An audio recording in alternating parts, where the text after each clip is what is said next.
প্রিয় দর্শক, আজকে আমরা এমন একটি সাপের কথা জানব যে কিনা হজরত মুসা আলাইহিসসালামের যুগে জন্মগ্রহণ করেছিল এবং প্রায় 2000 বছর হায়াত পেয়ে বিশ্বনবী হজরত মুহাম্মদ সাল্লাল্লাহু আলাইহি ওয়াসাল্লামের যুগে এসে সে মৃত্যুবরণ করে। অনেক যুগ আগের কথা, মিশরের প্রাচীন ভূমিতে নবী মুসা আলাইহিসসালাম মহান আল্লাহ রব্বুল আলমিনের বাণী পৌঁছে দিচ্ছিলেন তার কওমের মাঝে। সেখানকার জঙ্গলের ছোট্ট একটি টিলার পাশেই বসবাস করত এক অদ্ভুত ধরনের সাপ। সাপটি দেখতে অন্যান্য সাধারণ সাপের মতোই ছিল, কিন্তু তার ভিতরে অদ্ভুত এক চেতনা কাজ করত। লোককথায় প্রচলিত ছিল তার একটি ভুলের কারণে মহান আল্লাহ রব্বুল আলামিন তাকে সাপের রূপে রূপান্তর করে দেয়। নিয়ে নেওয়া হয় তার থেকে মানুষের সুশ্রী রূপ, কিন্তু মানুষের মতো কথা বলার শক্তি তার ভিতরে অবশিষ্ট রয়ে যায়। তার নাম ছিল হারেসা।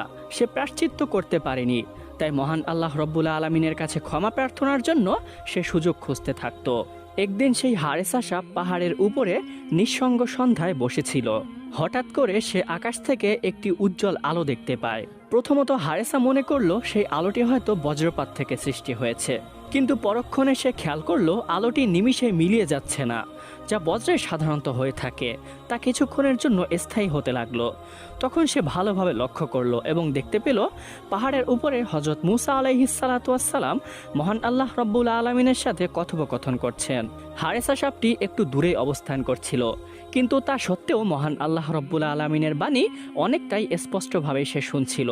তখন সে শুনতে পেল মহান আল্লাহ রব্বুল আলমিন হজরত মুসা আলাইহিসসালামকে বলছেন, হে মুসা, শুনে রাখো, আমি তোমাকে পছন্দ করেছি এবং তোমাকে যেমন প্রেরণ করেছি এমন আমি তোমার পরেও আরও অনেক নবী ও রাসূল প্রেরণ করব। কিন্তু শেষ যুগে আমি একজন নবী প্রেরণ করব, যার নাম হবে আহমদ। তখন মুসা আলাইহিসসালাম মহান আল্লাহ রব্বুল আলমিনকে জিজ্ঞাসা করলেন, ইয়া রব্বুল আলমিন, আপনার নবী এবং তার উম্মতরা কেমন হবে? তখন মহান আল্লাহ রব্বুল আলমিন বললেন, সে হবে দয়া ও করুণার উৎস। সে কেবল মানুষের জন্য নয়, বরঞ্চ জিনজাতি এবং সমস্ত সৃষ্টিগুলোর জন্য সে হবে রহমত স্বরূপ। তার উম্মত আমল কম করবে, কিন্তু আমলের অপেক্ষায় তারা সওয়াব বেশি প্রাপ্তি হবে। সে আমার শেষ বাণী পবিত্র কোরআনে কারিম নিয়ে আসবে। এবং মহান আল্লাহ রব্বুল আলমিন আরও বললেন, সেই নবীর প্রতি যে ঈমান আনবে তাকে আমি মুক্তি দিব, তাকে যে ভালোবাসবে সেই ব্যক্তিকে আমিও ভালোবাসবো। গোপনে গোপনে এই মহা সংলাপটি শুনে হারেসা সাপটির মনে একটি আশার আলো জেগে উঠল।